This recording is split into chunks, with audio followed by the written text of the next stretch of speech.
Hello ladies, today we're going to be talking about the most popular female character in My Hero Academia. Not my personal favorite, but were you to ask the vast majority of the fandom, I think this girl would without question win the award of the best female character, and that is of course Ochako Uraraka.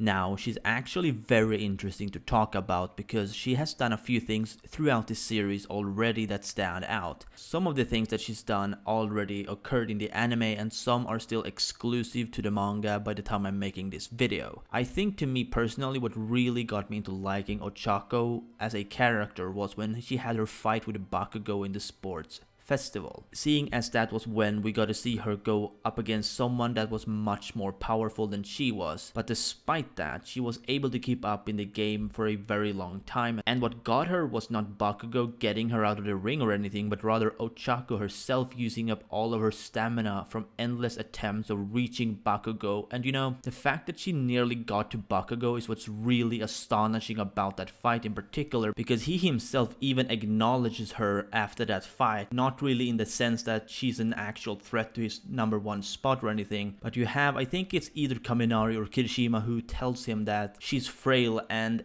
he questions what part of her in that fight was frail. That alone just made me really like Ochako a lot more, since we got to see her give it her all without the help of anyone else. I mean, Deku was open to helping her with a strategy, but she did not want to keep relying on others, and I think that's a really good example of character development on her end, since she did join Deku in the cavalry battle before that, but seeing how Ida rejected Deku's offer, she herself started to think that maybe she too needed to find a way of growing as a character and as a hero without always sticking to Deku, seeing as she knows that Deku understands how everyone's quirks works and all of that. Speaking of Deku, I think we kinda have to talk about the two of them, right? I mean, it's kind of unavoidable as a topic when making a video about Ochako, who happens to be the main girl of this series. Their relationship is an interesting one because they obviously like each other a lot. However, they both also have this sense of duty, where they both understand that even if they like each other, there are things that are currently more important, which is why they both pretty much prioritize their path towards becoming great heroes. And that is something that I personally have never really seen in any manga or anime that I've read before. Could be that I haven't seen or read enough, but to have the relationship pretty much already established, and they deliberately put it on hold because in a world of heroes and villains, hooking up just isn't the most important, especially not during the time when they're actually in school. I mean, I'm pretty damn sure they're going to end up together in the end, since it's basically an established relationship already. It's just a matter of when will they feel like the time is ripe for that to happen. So in the future of the series, what I would really like to see from Ochako is actually a proper love rivalry. And while that may seem like a cliche or a trope, whatever you want to call it, there is something in the manga that really does open up an opportunity for this to happen. And that is with none other than Toga. And before people start getting fresh with me,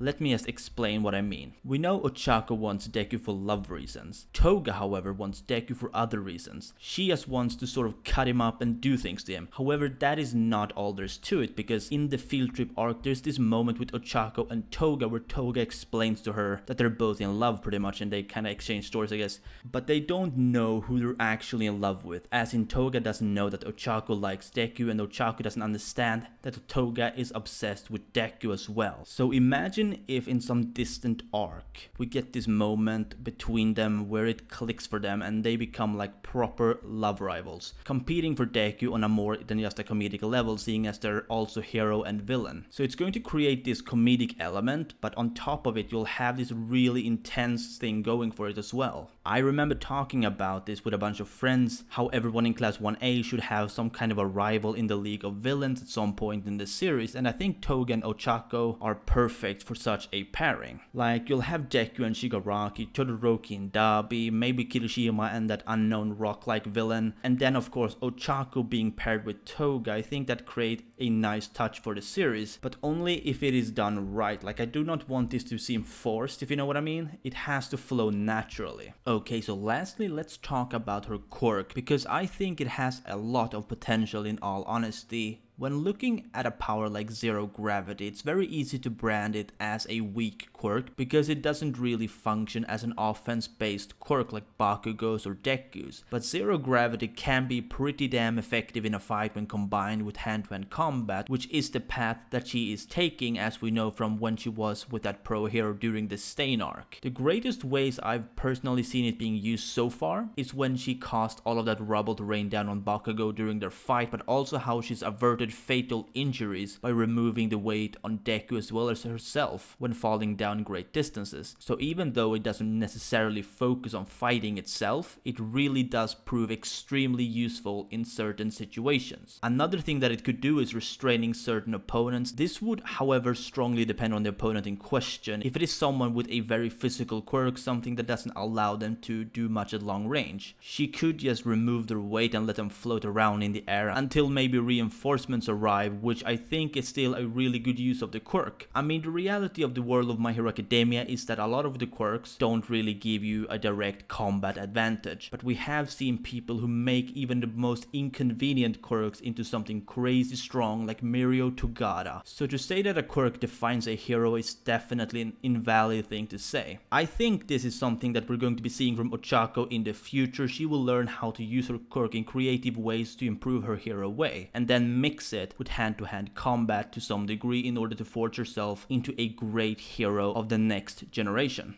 But yeah, anyway, that was all I really had to say about Ochako Uraraka at this time really. I'd love to hear your thoughts on this character, both as she is now, but also in the future. Do you think she's going to become a badass hero working alongside Deku? I certainly do. So yeah, comment down below with your thoughts, and as always, if you did, be sure to hit that like button and subscribe if you want to see more My Hero Academia content. If you have any particular suggestions, that's cool too, just let me know and I'll at least consider it. Anyway, this has been your favorite host Perm, and I'll see you next time.